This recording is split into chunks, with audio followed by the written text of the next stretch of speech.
All right, all right, all right. So here we are. Let's get this started.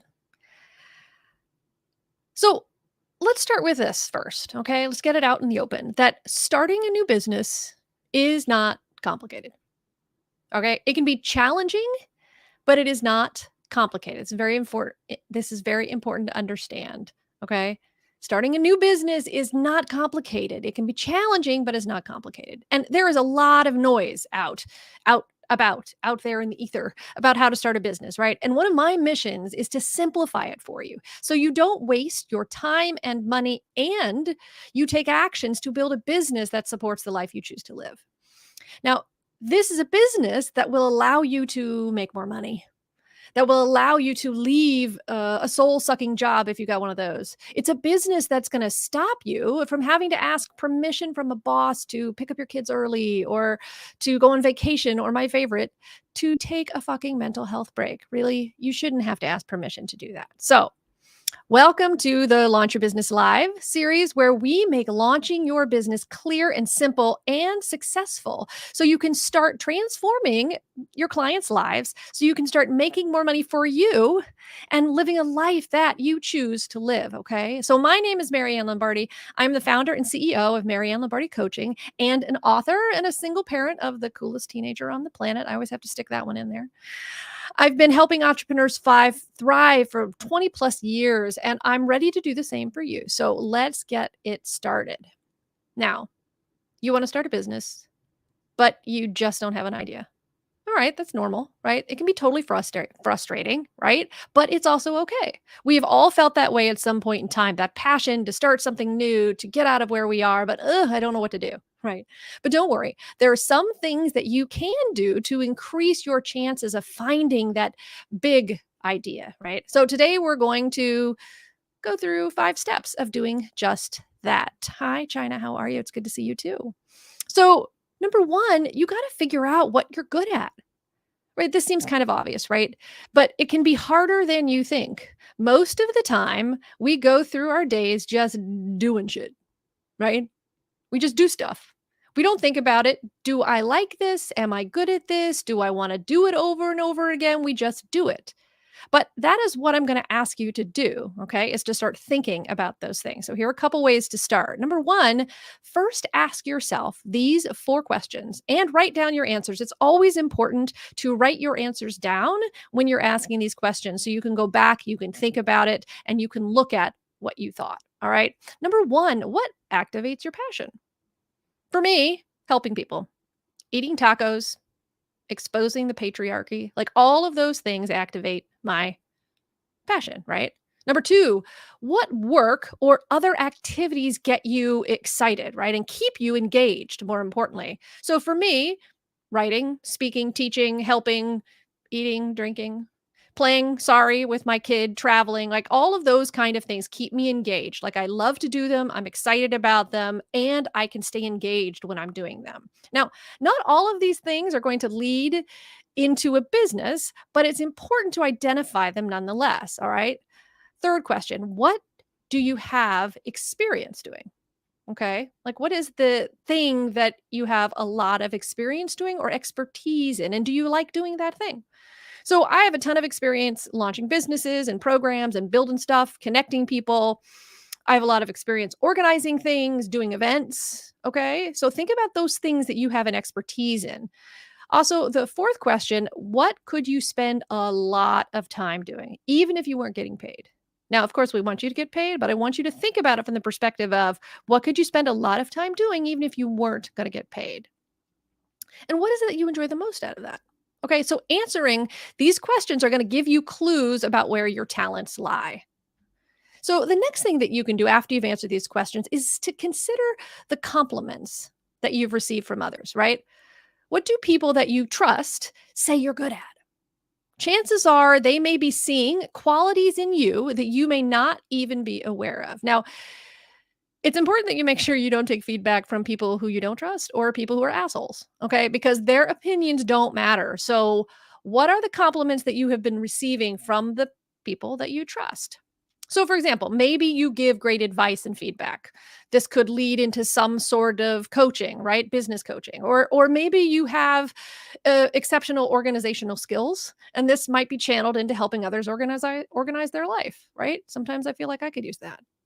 But maybe you always know the best places to eat and the coolest things to do, and this could turn into a company helping people plan trips and parties and all that kind of stuff. So you understand what I'm getting to at, right? Who knows where it's going to lead, but the point is to be open, to be thinking and exploring all the possibilities. All right. So the second thing that you need to do to get to this big idea is to narrow down your interests. So you've done all that work, right? But now we need to narrow it down. So remember, the goal of this exploration is to start a business. It's one thing to be passionate about exposing the patriarchy or eating tacos, but it's another thing to turn that into something people are going to pay you for. So we have to narrow that down. So look at your list out of all the things that you're good at. And remember, this is why we wrote it down. And I want you to ask yourself these 3 questions. There are yes and no questions about each item, right? So does this item on the list that we did or activity bring you joy? Thinking about it. Does it bring you joy? That's a yes or a no question. Second one is, could you commit to actively pursuing this item or activity for at least a year? Yes or no? Would you pay me? Let me rephrase that. Would somebody pay me to do that? Right? To pursue that activity? Yes or no? Cross out anything that does not get a yes on all 3 of those questions. Now, if you need help with this, that's fine. Sit down and go through the list with a friend or a successful entrepreneur friend. And I say successful because make sure that person is like actually successful and not like Instagram successful, because there are small business owners who are making money and consistently serving their clients and customers, and they're going to have better advice and insight than somebody who's not. All right. So you've looked at what you are good at. You've narrowed down your interests. Now you need to research the market. Okay. So you know what brings you joy, what you can commit to, and you think what people will pay you for. And it's time to back all that up with a little market research. Now, market research is the thing that helps you understand who your target market is, what their needs are, what their wants are, what the problems that they're struggling with, and also how to reach them, how to find them. And it's an essential piece to turning this big idea into a business. So the first step of this is to identify who that target market is, right? And this can be done by considering both demographic and psychographic factors. Now, really quickly, demographics are what people mostly know of, right? They're general characteristics of a population. So, for example, their age, gender, race, ethnicity, education, income level, that kind of stuff. But they're just one piece of the puzzle. Psychographic factors are the personality traits. They're like, what does this person value? What are their behaviors or lifestyle? How do they spend their time? Now, I have another training on how to do this, right? Looking into how to identify your target market and your ideal client based on demographics and psychographics. And we'll link that in the comments so you can look at it. But once you have a good understanding of who your target market is, you can begin this research. And the good news is there's tons of tools out there that are going to help you with this. Now, this isn't another thing, like it's not complicated, right? You can do this through online surveys and focus groups or simply by just talking to people in your target market. So never underestimate the power of just talking to people, right? A lot of times the simplest action is the best, right? And remember, the job of your research is to discover if there are enough people who will pay you to solve their problem with your new business idea. And keep in mind, the answer may be yes, but guess what? It also may be no, right? You may think this idea is, oh my God, this is going to be good. People will pay me for it. And once you start talking to people, they're like, no, I'm not going to pay you to eat tacos. I mean, that's your own thing. All right. So then you'd have to pick a new one. So the fourth thing that you got to do is you have to spend your money wisely, right? After you've done that market research, you've figured out what you're good at, you've narrowed it down, you did your research. Fourth thing is you got to spend your money wisely. Now, as I'm sure you know, it takes money to make money. This is absolutely true. Starting a business is going to be a big endeavor. And it's not something you should take lightly. There are going to be costs associated with it. And if you're not paying attention, you can end up wasting a lot of money. So being wise with your money doesn't mean being cheap. It means being smart. Okay. Being smart means that you pay for expertise and essential tools. That's it. You pay for expertise and you pay for essential tools when you are launching a business. Okay. It is easy to get distracted from doing the work of launching your business by playing with platforms and softwares and tools and researching all that. Don't do it. Don't do it. All you need is a laptop and a good phone, the right business coach, Gmail suite, Calendly or some sort of scheduling platform, app, PayPal or any kind of payment processor, and WordPress. Some landing page, right? That's it. Okay. That's all you need. Are there better systems? Yeah, sure, maybe. Can you spend days researching the best of those systems to use? Yes, absolutely. Is that worth your time? No, absolutely not worth your time. It is a distraction. It is procrastination from doing the work of launching your business. So don't do it. Again, the list: laptop, good phone, business coach, Gmail, Calendly, PayPal, WordPress. That's it. Okay.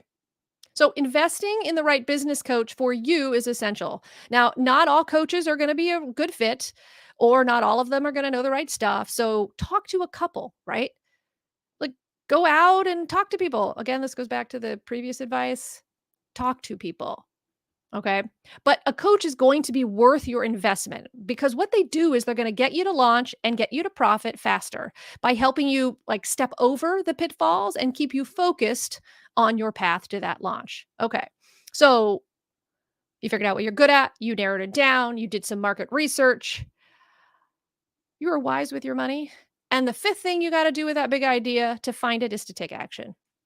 All right. So inaction is the silent killer of dreams. I know that sounds really profound, but I like it and it's true.